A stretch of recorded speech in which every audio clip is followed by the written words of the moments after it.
Pilot का अनशन है दिखावा, 2 महीने में होगा बड़ा खेल, उड़ेगा पायलट का प्लेन, लेकिन बीजेपी में नहीं जाएंगे सचिन। ये हैं 3 कारण। जादूगर के पास से 3 ब्रह्मास्त्र जो बिगाड़ेंगे सचिन का खेल। कांग्रेस के एक बड़े नेता ने करवाया पायलट से अनशन। सचिन के अनशन से कांग्रेस से ज्यादा बीजेपी परेशान। क्या बीजेपी के प्लेटफॉर्म से भी छूटेगी एक ट्रेन? राजस्थान में बदलने वाला है इतिहास। राजस्थान में सचिन पायलट अपनी ही सरकार के खिलाफ अनशन करने जा रहे हैं, लेकिन यह किसी को हैरान नहीं कर रहा है, क्योंकि सीएम अशोक गहलोत और सचिन पायलट के बीच जो गृह युद्ध चल रहा है उसके किस्से जयपुर से दिल्ली तक मशहूर हैं। तो सवाल यह है कि राजस्थान में अब क्या होने वाला है। आने वाले 2 महीने में 2 बड़े फैसले हो सकते हैं जो दोनों पार्टियों के लिए 2 धारी तलवार साबित होंगे। लेकिन सचिन पायलट के अनशन से जितनी खलबली कांग्रेस में है उतनी ही बीजेपी में भी है।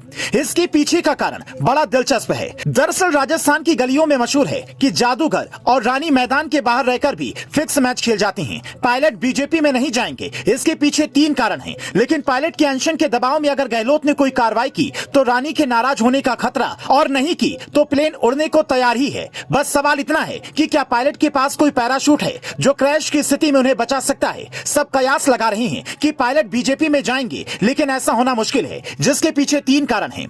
कारण नंबर 1, बीजेपी में वसुंधरा राजे, सतीश पुनिया और गजेंद्र शेखावत गुट पहले से सक्रिय हैं। वसुंधरा राजे को किनारा करके किसी कांग्रेस से आए नेता को सीएम चेहरा बनाने का रिस्क बीजेपी नहीं लेगी। कारण नंबर 2, सचिन पायलट को मुख्यमंत्री का ही पद चाहिए, जो बीजेपी से पहले उन्हें कांग्रेस में मिल सकता है। बस लड़ाई तगड़ी करनी होगी, इसीलिए हो सकता है भाई बहन ने ही पायलट को अनशन करने के लिए कहा हो। कारण नंबर 3, कुछ साल पहले जब अपने खेमे के विधायकों को लेकर सचिन मानेसर पहुंच गए थे, तब भी वो बीजेपी में शामिल नहीं हुए। मतलब दोनों के लिए ही डील फायदेमंद नहीं थी।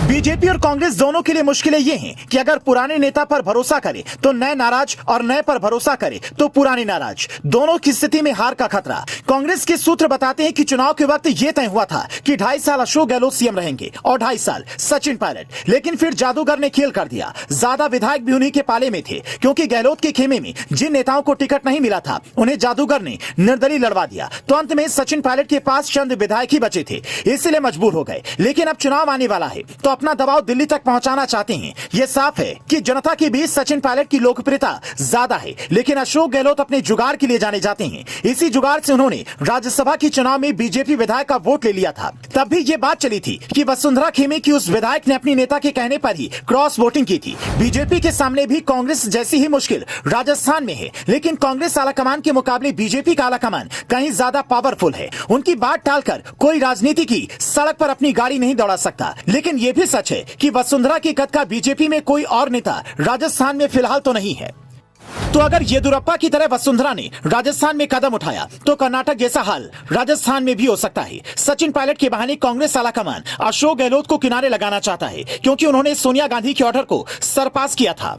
बाद में दिखावे की माफी जरूर मांगी, लेकिन एक स्क्रिप्ट उसी दिन दिल्ली में लिखी जा रही थी, जिसका ट्रेलर पायलट लॉन्च करने वाले हैं।